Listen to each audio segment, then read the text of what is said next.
Hello दोस्तों, welcome back. आशा करते हैं आप लोग सभी ठीक होंगे। दोस्तों, अगर आपने हमारा पहला इकिगाई एपिसोड सुना था जहां हमने इकिगाई बुक के पहले 4 चैप्टर्स कवर किए थे, purpose, flow, anti ageing, habits और लोगोथेरेपी, तो आप जानते हैं कि इकिगाई कोई ऑर्डिनरी कॉन्सेप्ट नहीं है। ये है एक जिंदगी जीने का नया नजरिया है, सिंपल, माइंडफुल और डीपली फुलफिलिंग। आज के एपिसोड में हम बात करेंगे इकिगाई के अगले चैप्टर्स, यानी कि इकिगाई के 5वें से 9वें चैप्टर, जहां आपको मिलेंगे रियल लाइफ सैनिटेरियंस के लाइफ लेसन, मूवमेंट का मैजिक, रेजिलियंस, डाइट और इकिगाई बेस्ड लिविंग के और गहरे सीक्रेट्स। तो तैयार हो जाइए एक और सोलफुल और रिलेक्टिव जर्नी के लिए। दोस्तों, इस बुक का 5वां चैप्टर है master of longevity, words of wisdom from the oldest people. इस चैप्टर में ऑथर हमें ले जाते हैं उन लोगों के बीच जिनकी एज 100 साल से ऊपर है, लेकिन इनकी बातें सुन के लगता है जैसे वो अभी भी 40-50 के हों। उन लोगों के कुछ कॉमन विजडम पॉइंट्स हैं, जैसे कि स्टे एक्टिव,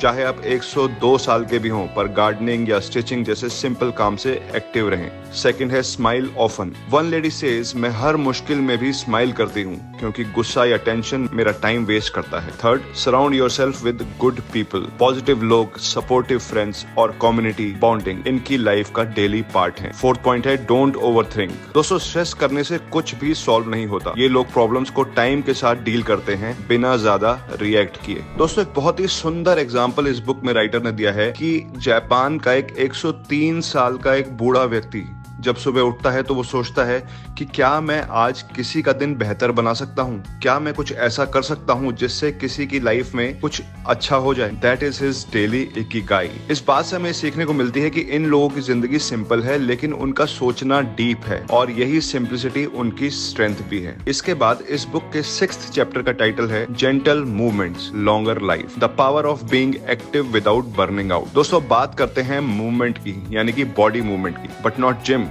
और हार्डकोर वर्कआउट्स। ओकिनावा के लोग मूवमेंट को अपने जीवन का हिस्सा बनाते हैं, एक्सरसाइज का रूटीन नहीं, जिसके कुछ एग्जांपल्स हैं ताई ची, एक स्लो माइंडफुल मार्शल आर्ट जो फोकस और फ्लेक्सिबिलिटी को बढ़ाता है, जैसे कि हमारे इंडिया में योगा भी हो सकता है। सेकंड पॉइंट आता है गार्डनिंग, एक फॉर्म ऑफ ग्राउंडिंग। जापानी लोग अपने नेचर से जुड़ते हैं और एक्टिव भी रहते हैं। तीसरा आता है रेडियो ताइसो, जापान की एक सिंपल मॉर्निंग स्ट्रेचिंग रूटीन जो हर एज ग्रुप के लोग फॉलो करते हैं। फिलॉसफी ये है move daily, move gently, move joyfully.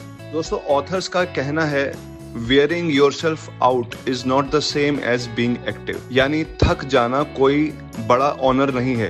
Real wisdom है अपनी एनर्जी को प्रिजर्व करके रेगुलर और लाइट मूवमेंट से बॉडी को फंक्शनल रखना। तो दोस्तों, आप इसमें क्या कर सकते हैं? सुबह उठिए, स्ट्रेचिंग करिए, ऑफिस ब्रेक में स्टेयर्स पे उतरिए चढ़िए, इवनिंग वॉक करें, चाहे तो आप अपना सॉफ्ट म्यूजिक कानों में लगा सकते हैं। छोटी छोटी हाउस होल्ड एक्टिविटीज को समझदारी से करें। दोस्तों, माइंडफुल मूवमेंट से बॉडी ही नहीं, माइंड भी डिटॉक्स होता है। दोस्तों, इसके बाद इस बुक के 7वें चैप्टर का नाम है resilience and wabi sabi embracing imperfect. ये चैप्टर एक ब्यूटीफुल जैपनीज कॉन्सेप्ट इंट्रोड्यूस करता है, wabi sabi, there is beauty in imperfection. दोस्तों, मॉडर्न वर्ल्ड में हम परफेक्शन के पीछे भागते हैं, perfect body, perfect job, perfect relationship, लेकिन इकिगाई की फिलॉसफी कहती है एम्ब्रेस द इम्परफेक्शंस। लाइफ का असली सुकून वही होता है। रेजिलियंस का मतलब होता है मुश्किल वक्त में भी बाउंस बैक करना। जैपनीज फिलॉसफी कहती है फॉल 7 टाइम्स, राइज 8th। आप चाहे 7 बार गिर जाएं, लेकिन 8वीं बार जब आप खड़े हो जाएं या खड़े होंगे तो आप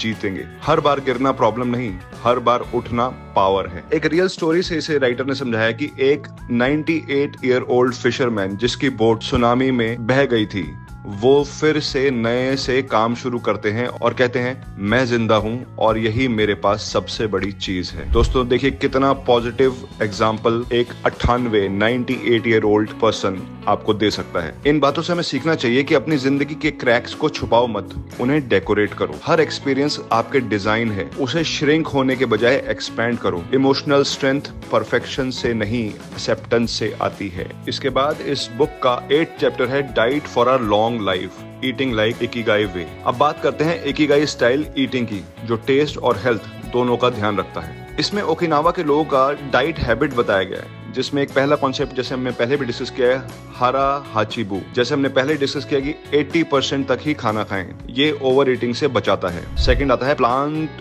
बेस्ड डाइट, ज्यादा वेजिटेबल्स, टोफू, सीवीड और सीजनल फ्रूट्स खाएं। लो प्रोसेस्ड फूड, दोस्तों पैकेज स्नैक्स, शुगरी ड्रिंक्स, इन सबको ऑलमोस्ट जीरो ही कर दें। दोस्तों ग्रीन टीज पिएं, एंटी एजिंग और स्ट्रेस रिलीविंग टीज पिएं। आप अपनी जिंदगी में क्या इंक्लूड कर सकते हैं? 1 या 2 light meals with boiled vegetables, sprouts and nuts as snacks, herbal tea instead of sugary drinks जैसे कोक, पेप्सी एक्सेट्रा, उन्हें बंद करें और हर्बल टीज, ग्रीन टीज पिएं। लोकल और सीजनल फ्रूट्स खाएं। स्लो एंड माइंडफुल ईटिंग, दोस्तों टीवी बंद करें और ग्रेटिट्यूड के साथ खाने को धीरे धीरे खाएं, उसका पूरा मजा लें, उसका आनंद लें। और एक ब्यूटीफुल थॉट और इस बुक में ये बताया है कि उनका मील सिर्फ खाना नहीं होता, ये एक रिचुअल होता है। आपस में बात करते हुए शांति से खाना एंजॉय करना, यही है रियल नरिशमेंट। दोस्तों इसके बाद इस बुक का 9th और लास्ट चैप्टर आता है जिसका टाइटल है living a life filled with meaning and Joy. ये चैप्टर हमें ये मैसेज देता है कि Ikigai is not a destination, it's a way of living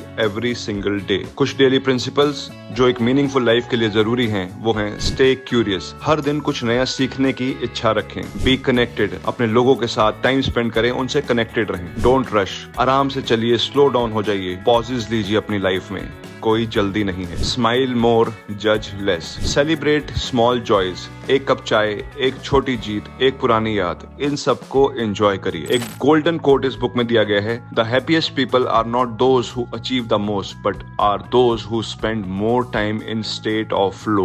तो दोस्तों अगर आप भी अपने दिन के सिर्फ 30 से 40 मिनट किसी मीनिंगफुल काम में स्पेंड करते हैं, चाहे वो राइटिंग हो, सिंगिंग हो, गार्डनिंग हो या किसी से दिल से बात करना हो, वही आपका इकिगाई मूवमेंट है। तो दोस्तों आज हमने इकिगाई के चैप्टर्स 5 से 9 तक एक्सप्लोर किए, जहां हमें मिले सैनिटेरियंस के लाइफ लेसन्स, बॉडी मूवमेंट का पावर, वाबी साबी का विजडम, इकिगाई स्टाइल डाइट और पर्पसफुल लिविंग का एसेंस। दोस्तों अगर आपको ये एपिसोड पसंद आया हो तो इसे अपने ऐसे किसी दोस्त के साथ जरूर शेयर कीजिए जो अपनी लाइफ में पीस, पर्पस और बैलेंस को ढूंढ रहा है।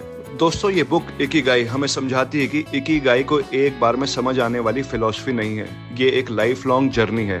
हर दिन, हर स्टेज ऑफ लाइफ में इसका मतलब थोड़ा सा इवॉल्व होता है। आपका इकिगाई कल कुछ और हो सकता है, आज कुछ और। कभी वो आपके करियर में छुपा होता है, कभी किसी इंसान की मुस्कुराहट में, कभी अपने आर्ट में, कभी किसी के लिए वक्त निकालने में। इस जर्नी में सबसे इम्पोर्टेंट चीज है कॉन्शियसनेस। बस अवेयर रहें कि आप जो भी कर रहे हो वो आपको अंदर से खुशी दे रहा है या नहीं। अगर हाँ तो वही है आपका इकिगाई। जिंदगी फास्ट है, दुनिया कॉम्पिटिटिव है, लेकिन इकिगाई हमें याद दिलाता है कि स्लो होना भी एक स्ट्रेंथ है। हर मोमेंट में मीनिंग ढूंढना एक गिफ्ट है। तो अगर आप भी अभी तक अपने इकिगाई नहीं ढूंढ पाए हैं तो परेशान मत होइए, वो आपके अंदर ही छुपा है।